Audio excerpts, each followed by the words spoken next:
Secretary's there.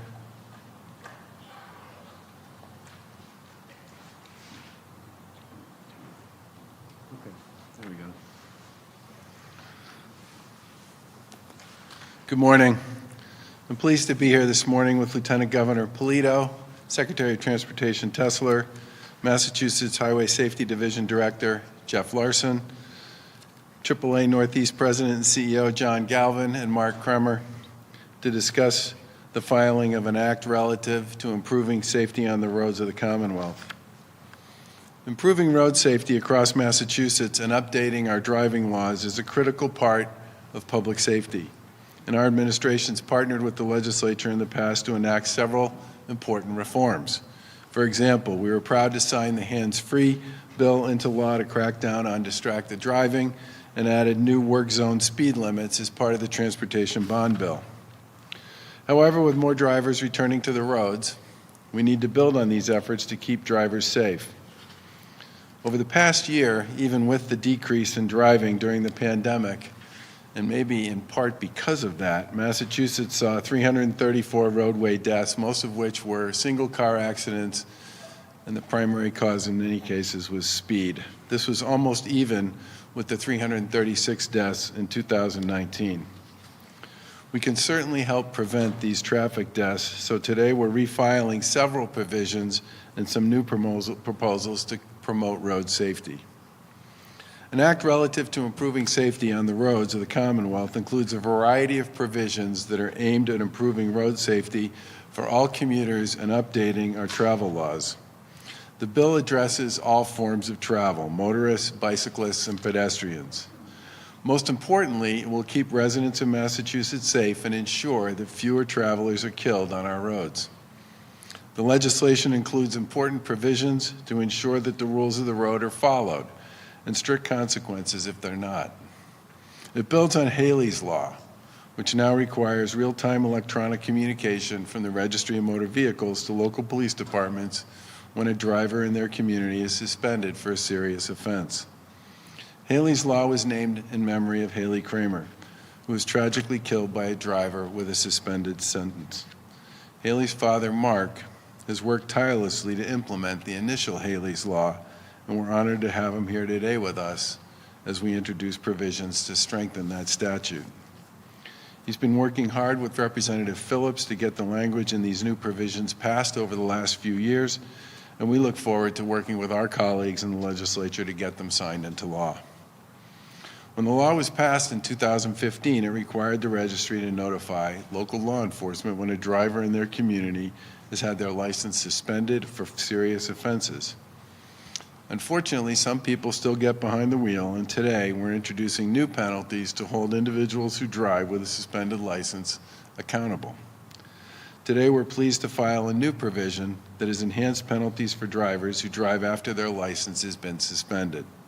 Enhanced penalties will apply where a person with a suspended license drives recklessly, causes serious bodily injury, or causes death, with fines and potential jail time. Another important proposal in this bill will allow law enforcement to stop motorists for not wearing a seatbelt, putting us in line with the 34 other states that already have this law in the books. We're also refiling language around commercial driver's licenses, updating laws to make sure that only safe and qualified drivers are able to operate some of the largest vehicles on the road. We originally filed this language in July of 2019 after our review of Massachusetts regulation of commercial driver's licenses following the tragic death of 7 individuals in New Hampshire, and we determined a broader need to strengthen the laws that we had on the books regulating commercial driver's licenses. Other provisions we're filing and refiling include establishing an advisory working group to review the use of electric scooters and other devices, mandating that drivers use a safe passing distance of 3 feet when traveling around bicyclists and pedestrians, expanding crash reporting requirements to include more information so we can better understand what types of accidents are occurring and why, and requiring all Commonwealth-owned and operated vehicles over 10,000 pounds to have side guards, convex mirrors, and crossover mirrors, mirroring the requirements that are already in place in Boston and Cambridge. Our roadways are a fundamental part of the Commonwealth's infrastructure. They serve as the main artery for our daily travels and commerce, and it's critically important that we keep them as safe as we possibly can. This requires constant adjustments based on factors like new technology and changes in travel modes and behavior. It also requires us to evaluate public safety data and collaborate with our colleagues in local government to understand the biggest challenges that law enforcement and safety officials are observing each and every year. We believe this road safety package we're filing today addresses some of the most pressing issues that are facing commuters, and we are confident passing this bill will help reduce roadway deaths and injuries and improve our transportation system safety overall. And we look forward to working with our colleagues in the legislature to get this done. And with that, I want to turn it over to Lieutenant Governor to discuss some additional details. Good morning. Thank you, Governor. I'm proud to be here today to continue building on the progress we began during the last legislative session in 2019, when our administration proposed several new bills to help save lives and prevent deaths on our roads. We are grateful to the legislature for working with us to enact these important provisions into law. And we thank you, John Galvin from AAA, and your team for your great work and your continued advocacy for the safety of the people in our Commonwealth and those who come through our Commonwealth. I just also want to say how honored I am to be here with Mark Cramer. I just want to say thank you for your continued advocacy, your hardship turning it into action to make it better for other people in our Commonwealth. Your daughter, Haley, would be so proud of you, and we thank you. As the Governor said, this new safety legislation proposals would impact drivers, update some of our existing laws, keep up with the times to regulate things like electric scooters and electric bicycles, and give cities and towns an extra tool to stop drivers running red lights. I'd like to highlight a few of these details and just expand on some of the points the Governor made, in particular, the ones that will assist municipalities in this effort. First, the traffic camera enforcement local option will allow municipalities to place red light cameras at intersections to enforce red lights. This will allow communities to fine the registered owner of a car that runs a red light. The cameras would be restricted to collecting photographs only upon a violation and only of the vehicle license plate. The violations would include running a red light and making an illegal turn on a red light. It's been shown in studies that red light cameras, which are used in over 300 communities across our country today, have been instrumental in reducing dangerous accidents and roadway deaths. That data is very important to inform these provisions. Relative to CDLs, during the last legislative session, time ran out for the Transportation Committee to fully process the proposal relative to CDLs that the Governor mentioned. So we're including them again in this filing, and it would make sure that we are updating our laws and putting them in line with federal law to address statutory deficiencies we found during our review process. I'd like to talk a little about some of these new methods of mobility as we continue to move towards the reopening of the state post-COVID. We expect to see more micro-mobility devices like scooters. So far, cities and towns have been unable to move forward with these new modes of transportation. But with the growth in use and acceptance of things like scooters and bicycles, there's a lack of local regulation. This bill will call for Mass DOT to convene an advisory group to recommend a new statutory framework to ensure safe use while encouraging these low-carbon transportation alternatives. That'll be a good effort led by Mass DOT and some key experts in this area to help us and to work, obviously, in conjunction with our municipalities to approach this in a thoughtful manner and to ensure at the same time the safety of our roadways for all. This package of proposals will save lives, and we look forward to working with our elected leaders, both in the State House and in the state legislature, as well as with our municipal officials, to get these proposals vetted and reviewed and finally enacted into law.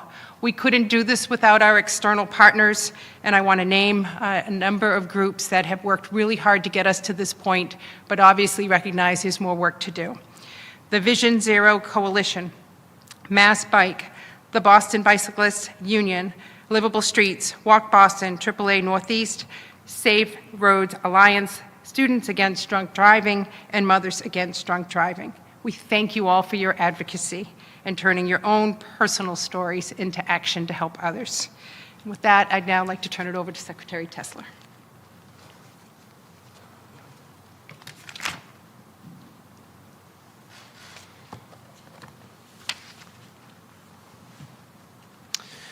Thank you, Governor. Thank you, Lieutenant Governor, for your leadership on this important issue.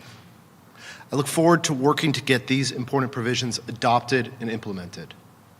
Becoming registrar after the tragic New Hampshire crash in 2019 that cost 7 lives was a moment of truth for me as to the importance of both strong laws and the effective implementation of those laws, but also the tragic impact one driver's decisions can have on so many other lives. As has been mentioned, it is a sad fact that the death toll due to tragic and avoidable crashes has continued nearly unabated throughout the pandemic, even with the reduced driving during the past year. The twin factors of speed and distracted driving continue to be contributing factors. This legislation will provide us with the additional tools to make our streets safer for all participants. Seatbelt use is a proven lifesaver. Massachusetts lags the nation in this most simple action. We need to be better, and primary enforcement is an effective tool in that effort. Haley's Law will ensure that those who act with such indifference to their fellow citizens that they would still drive after losing their license and then cause harm will result in an enhanced punishment appropriate to their carelessness. In addition, red light camera enforcement has been proven again and again to reduce fatal crashes at red lights and pedestrian deaths as well. And allowing communities to use this tool in dangerous intersections will have carryover effects and carryover benefits, as studies have shown consistently that drivers tend to run reds at non-camera locations less when other locations have cameras. As work from home options have increased, we are seeing more people able to forego hours of commuting and use more walking, biking, and other forms of alternative transportation. And as more roads are built with all users in mind, automobile, bicycle, pedestrian, scooter, etc., it is important that we do what we can to make those roads safe for all users. This legislation would make progress on that front, encouraging better spacing for passing on non-motor vehicle traffic and updating the crash reporting laws of the Commonwealth to ensure that all crashes are being submitted so that we can better understand and work to eliminate dangerous situations and locations. Finally, more than a year has passed since the distracted driving law went into effect last February. The more than 22,000 citations written in that time show that much work remains to be done. I am pleased that we have worked with our partners in safety to focus on and change this dangerous behavior. So thanks again for the opportunity to cover this critical legislation, and I believe now I'm turning it over to Jeff Larrison from the Governor's Highway Safety Bureau. Thank you, Jeff.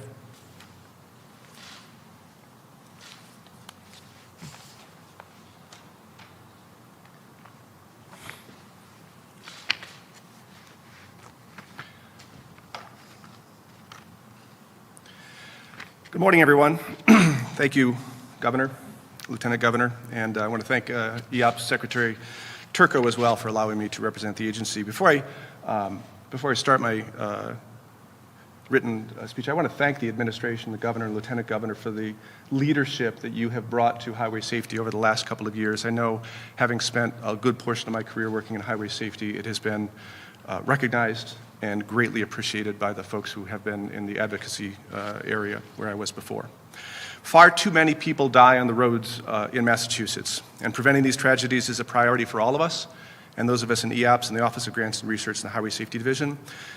These common sense proposals are critical to ensure that drivers and passengers and vulnerable road users like pedestrians and bicyclists can stay safe on their way to work, to school, on their day-to-day lives.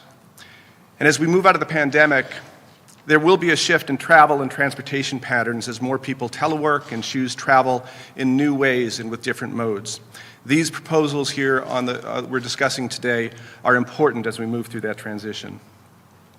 With regard to seatbelts, the seatbelt use rate, as the Secretary just mentioned, in Massachusetts is one of the lowest in the nation. We're at 46 out of the 50 states in this country, and that's unfortunate. The National Highway Traffic Safety Administration estimates that seatbelts saved 60 lives in Massachusetts in 2018. An additional 45 lives can be saved in a single year if everyone were to be belted. Tragically, over half of the people who are killed on our roads in Massachusetts are unbelted, and these are entirely preventable tragedies. We know from national data that states with a primary seatbelt law have a seatbelt use rate that averages 10 to 12 points higher than states that have a secondary law, as we do in Massachusetts currently. This increase in Massachusetts seatbelt use rate, which will translate into saving, on average, 15 lives a year.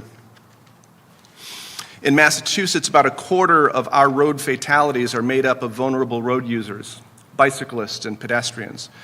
From 2016 to 2020, there were 41 bicyclist fatalities, and during that same time, 359 pedestrians were killed on our roads. The 3-foot requirement in this bill will keep safe not only bicyclists, but pedestrians as well. And those pedestrians, by the way, includes police and fire personnel working on the side of the road, as well as workers for the DOT and local municipalities who are on the side of the road as well. The 3-foot requirement provides a clearly stated distance for safe passing means, and it will help drivers to reconsider and better understand the distance they need to keep from pedestrians and bicyclists and others. Regarding truck side guards and the convex mirrors and backup cameras, we know that this requirement will save lives. People have been and continue to be killed due to the inability of large truck drivers to see everything around them. These measures will prevent crashes. And then concerning the standardized crash reporting section in the bill, we in the Highway Safety Division, folks who are working on the state side, we need better data, so complete data for road incidents, so that we can understand what's happening on the road, where it's happening, and we can make better decisions about how to use our funds and to support highway road safety in the Commonwealth. So I want to thank you again for allowing me to speak here. I would now like to introduce Mark Cramer, who is an advocate for Haley's Law.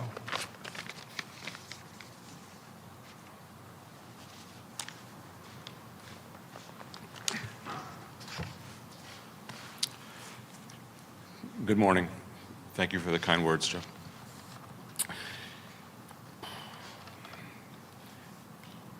Along with being the husband to my wife, Ivy, nothing provides me more pride and joy than being the father of my 2 daughters, Haley and Morgan.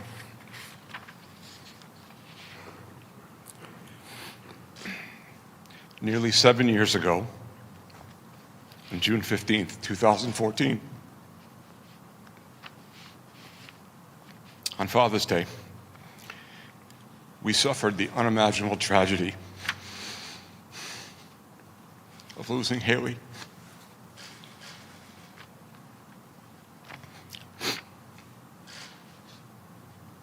Haley was killed while standing on the side of the road by a reckless driver. She was 20 and just entering the prime of her life.